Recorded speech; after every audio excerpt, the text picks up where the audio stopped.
Hey guys, welcome to On with the Water Box. Basically, this video, and I think I want to make a lot more of these. It's just me answering some questions that I handpicked from all the videos, the comments in the videos that I thought might be important, and some just for fun. So, and some news and updates about the channel, and just something simple to make without all the editing and stuff because it's wearing on me. You know, the 3 videos a week kind of thing, and the live show and everything on Friday. So it does take a toll, and sometimes a man just needs a break, right? Well, anyways, I have I need your opinion, basically. A lot of you guys asked if I have Patreon. So, and I don't. I didn't set up Patreon because I'm like, well, I just didn't want to get behind a paywall where you had to pay extra for stuff. But what if you already got the stuff and you just get a little extra if I did Patreon? So I'm just trying to figure out what it would be, and the idea basically is just more candid videos where there's not much editing. Now, if you watch my channel, you follow it, you notice that there's the videos I do release, or most of it, has a lot to do with the teaching and on the topic, straight to it, and stuff like that. To the exception of this video you're watching right now, okay? Because I'm going to ramble a lot. There's not going to be much editing or barely at all. But yeah, I was thinking about that. You know, a lot of more kind of thing. And then when I do projects, like when I set up a tank or something, thinking, you know, live chat, watching me set it up while I'm filming it. And that's the other thing, watching me film sometimes. I don't know if anyone's interested in that, but Patrons will get access to that. And then access to watching me just set up the tank. Or videos, either live streaming or videos of me setting up the tank while I'm filming it. And we could just chat while that's happening. It's going to be a little weird and tricky to do it because filming and live chatting at the same time can be a little distracting. But I thought that might be something cool. And then you'll get more updates as a Patreon as opposed to everything all done in one video later on in the future. You know what I'm saying? You know, if you watch my tank builds, they're always updated in one batch, you know, in one video in one batch to make it longer. These would be probably shorter videos, less editing, but straightforward, candid. This is what's going on this week with the tank. It's not much, but this is what I'm seeing. This is what I'm seeing. So a lot more thought, a lot more rambling, but you're going to get a lot more on-the-go thoughts. But let me let me know what you think about doing a Patreon. Would you join it? What else would you want to see? Maybe, you know, raffling for trinkets and stuff every month for the Patreons and stuff. But that's just an idea. I wasn't going to even walk that path, but a lot of people have been asking me. I'm wondering maybe that might work. So, yeah.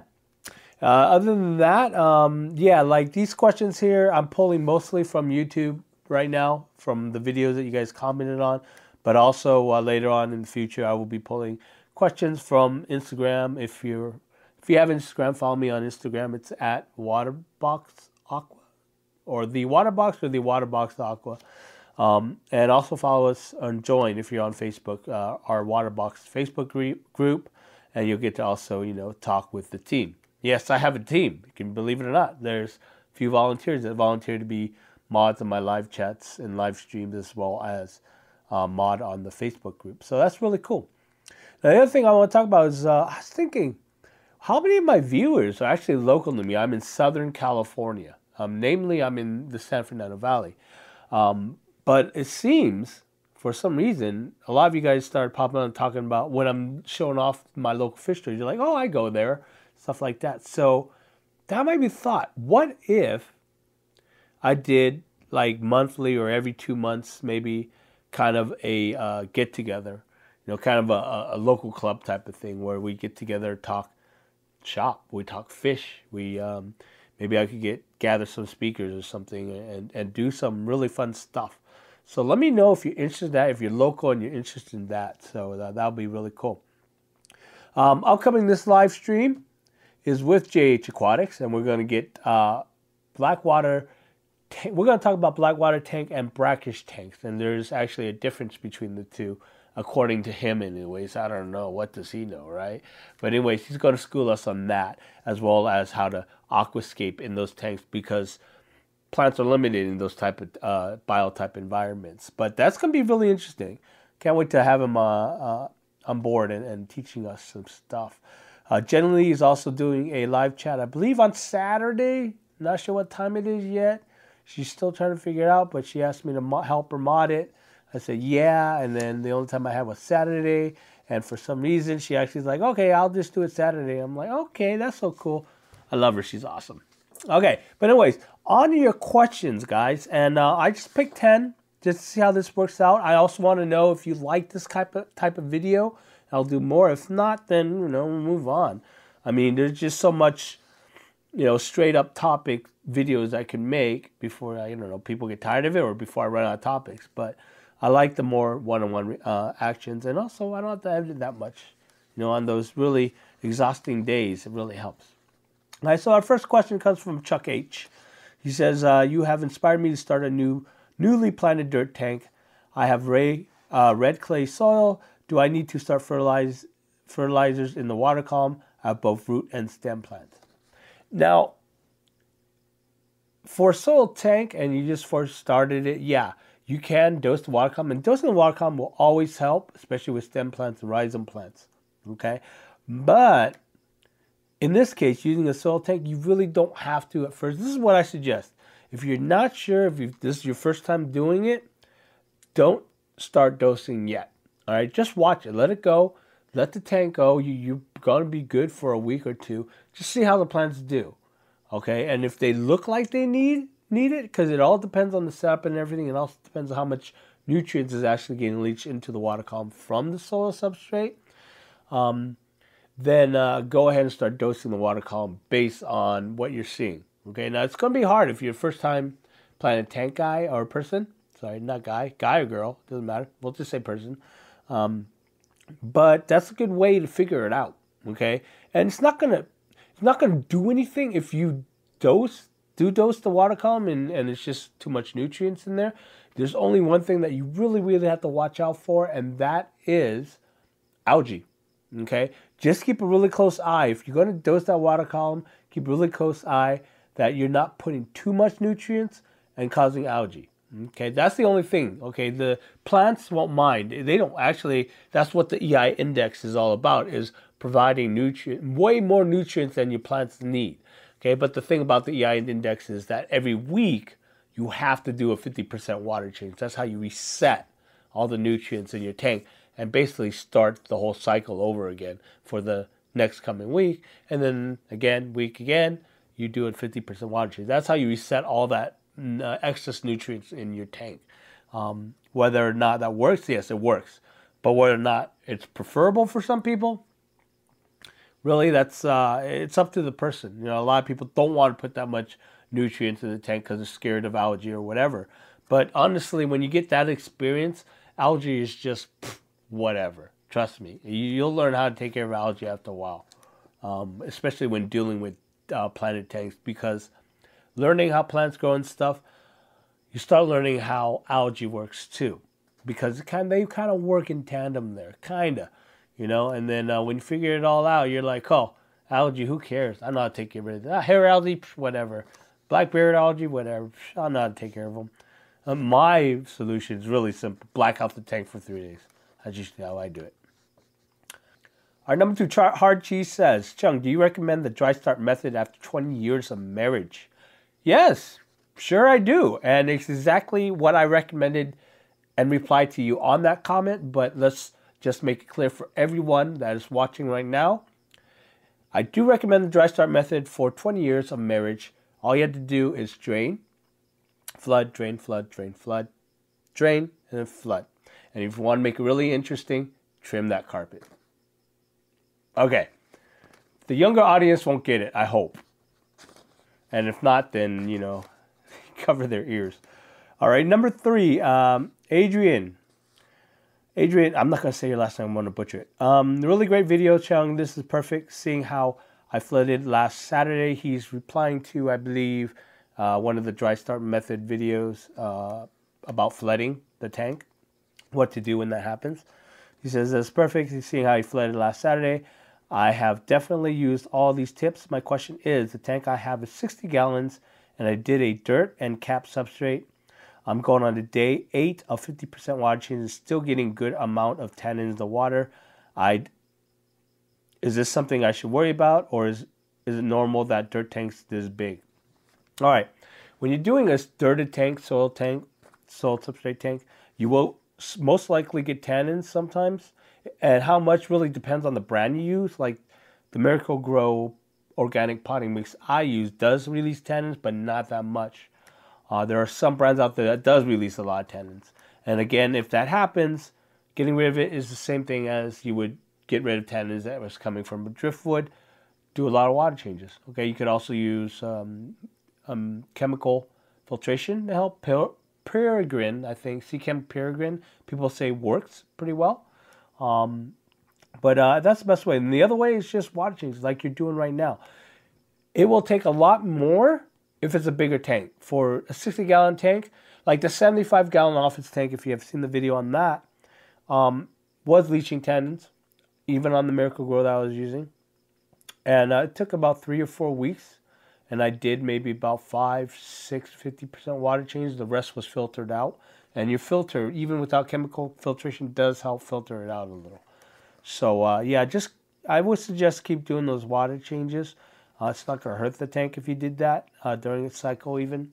Okay, I mean, that's a myth. You can change the water during a cycle. Just make sure that spike is still there, the ammonia spike that you get from the soil, because that's going to help cycle your tank. Okay. Now, for Julia says, this is an opportunity to thank you for all your YouTube videos in the past. Well, you are welcome, Julia. I can't remember how I bumped into them, but after re-entering the hobby, they propelled me into trying live plants. As my other hobbies are indoor and outdoor gardening, this is a new experience. It's more rewarding than I thought possible, so appreciative of all the help from the online community. Yeah, this is one thing I really, the one reason I do videos is because I'm a plant tank guy. I love it. I love doing plant tanks. It's so much fun for me, the experience of doing a planted tank, not just getting there, making it look pretty and doing the aquascaping thing, but just learning a lot about it. And that's the thing I like to get across with my videos is, if you haven't or you're too afraid to try it, just try it. It is fun. You don't have to learn all the chemical mumbo jumbo. You don't have to understand all that. Just have a basic understanding of it, and you're going to have a lot of fun with it. Plants are just as interesting as fish. And I was joking to someone about this. I think it was Oakley. Okay, and shout out to Oakley. I was talking to her on Facebook. We had this conversation going, and I think it was Oakley. I don't know. I believe it was Oakley. And I said, yeah, I got decorations for my plants. I got fish, and that's the running joke that I have with a lot of people is that I have a planted tank, and what I use for decorations is not rocks, it's not wood, it's not plants, it's the fish. And we get some laughs out of it. Whatever. I don't know. You might think it's funny. Okay, number 5, Bree Guy. The most helpful video I have watched thus far in aquascaping, and I believe that was the Beginner's Guide to Aquascaping or the Golden Ratio. It's either one or that one. Oh, no. This one was the video where I said you can't grow plants. Make me feel like I can do this. Appreciate the approach and format to give us newbie courage. And again, that's why I make these videos. And that video specifically really was to say that you can do it. You just have to stop being afraid and stop worrying about the little things that you just got to learn all this just to make a plant tank or whatever. The best way, just like I said in the video, is get your feet wet, quote unquote. Okay? Excuse the puns. But really, yeah, jump in there and just start doing it. And that's where you're going to learn most. And that's where you're going to learn the quickest, is doing it. I could teach you all the videos and how to get prepared for it, but at the end of the day, it's all about you doing it and understanding how it works. Biomechanics, bro, I knew I keep making comments to style your videos rather than the content, but obviously I wouldn't be watching the channel if I didn't like the content. I'm loving that you've been changing up the style of your videos right off the bat. That text spot was on point. I liked that it was quick and abbreviated, leaving with a lot of interest for tank updates. You're doing great with the 4K subs, but I think you're putting out videos at a higher level than the average 4K YouTuber. As always, great job. Thanks for keeping us entertained, my man. And thank you very much for those wonderful comments, Biomechanics. And that's one thing. The reason why I put this in here, it wasn't to put my own ego, though it helps, I guess. There's a moth somewhere around here. Sorry about that, guys. But the reason why I put this in is it's actually important because most of you guys do comment about what's in the videos, the content, the plant tank, the aquariums, the questions, and all that stuff, which is totally fine. And I answer them as much as I can. So far right now, I'm able to answer all comments, even just to say thank you for watching. I don't know how long that's going to go. If this channel does get big, then it's going to be hard for me to keep up. But that's why I'm building a team, right? That's what it's all about. But one of the important things is also to know that when I'm always trying things, I'm always like that whole video that he is talking about, which is the 75-gallon office tank build, was that the reason why I did like that was, first of all, you know, I do all that stuff from my gaming channel. I thought it'd be really cool if I could just give it a little twist and kind of just summarize the build, like he said in the comments, and I just give it to you straight in an entertaining way. And then again, I could fill everyone in later videos or through Patreon or whatever, and give you more details for those interested. But in the case of that video, that was more for the people that have that understand aquariums or knows how to set one up, or is in the plant tanks already. I didn't want to get them too wrapped up in the whole learning part. I know I got other videos, build videos out there already for the newbies and stuff. So I want to give, also cover some of the more advanced guys that says, well, I already know what Chung's doing here. Why is he explaining it all? You got to remember, I'm explaining for the newbies, but there's just sometimes where I just want to give it to you, those guys that already know how to set up a tank and just kind of enjoy the journey of it, of building it. Because that's one of the things is helping or watching people build tanks, because I think that's just one of those fascinating things that people like watching, right? At least I hope it is. You can let me know in the comments down below. Number 7, JLives, glad to see you back and putting out interesting content again. Now, he was saying that mainly because if you're newer here, you just joined this channel, was when I first started this channel, that was about almost 2 years ago. And when I started, I just wanted to share, my adventures in getting back into planted tanks, okay? And I had to take a long break there because I got a new job, and I concentrate on that kind of, and there was a lot of life changes in a way.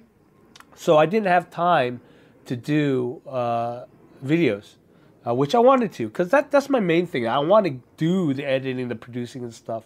And that's what I'm trying to get into, and this is one of the reasons why I'm doing a lot of this, is trying to move into that area of, instead of I want to move away and get the heck away from IT, and not to say anything. The job I have now is whatever, it's a job, It's just nothing that I'm interested, I'm really gung-ho about. I think all these years doing IT programming, web, graphic design and all that stuff, it just, after a while, you just think of, maybe I'm having a midlife crisis. Who knows? You guys are part of my midlife crisis, right? I don't know. Instead of buying a really expensive car, I just make really cool videos for you guys. There you go. But yeah, that's what he was talking about. So that's the story there. I took about 5 months, 6 months or something like that. Came back and said, I want to really concentrate mainly on my aquarium channel. I want to have to put the gaming stuff aside, and I just want to see where it goes. I really like the community a lot too. Here that's going on. So, yeah, that's what he's talking about there. Thought that might be a little interesting for you guys. Type R says, I'm interested in using this method. He's talking about the dry start method. This is a comment to one of those videos. I'm interested in using this method for something I saw.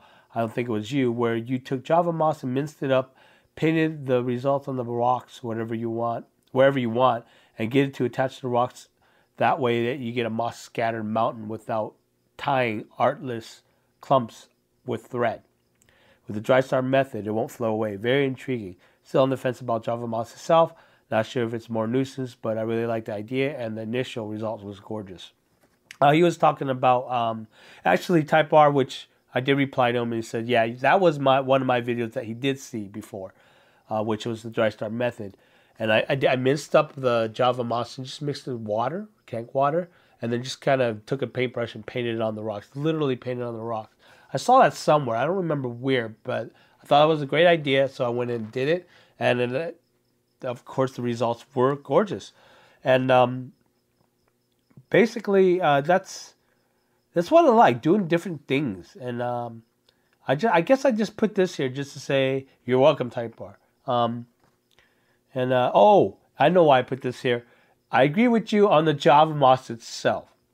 Java moss can get really frustrating. People always talk about using Java moss. It's great if your tank, you don't mind your tank being filled with Java moss. But when you trim that stuff and you think you got it all, you don't got it all. All right? It's just going to start growing in places that you've never known that your tank had. Okay? It's like going to the beach. Sand gets into cracks that you didn't know existed, right? It's one of those things there. So there you go with the Java moss. Michael Allen, what are your thoughts on EcoComplete? Some say it's inert with high CC using the dry start method, and thoughts on using EcoComplete as possible cap for dirt. You mean possible cap for soil? That's what I'm assuming you mean. Michael Allen, as you said, EcoComplete complete is inert. Okay, it does give your plants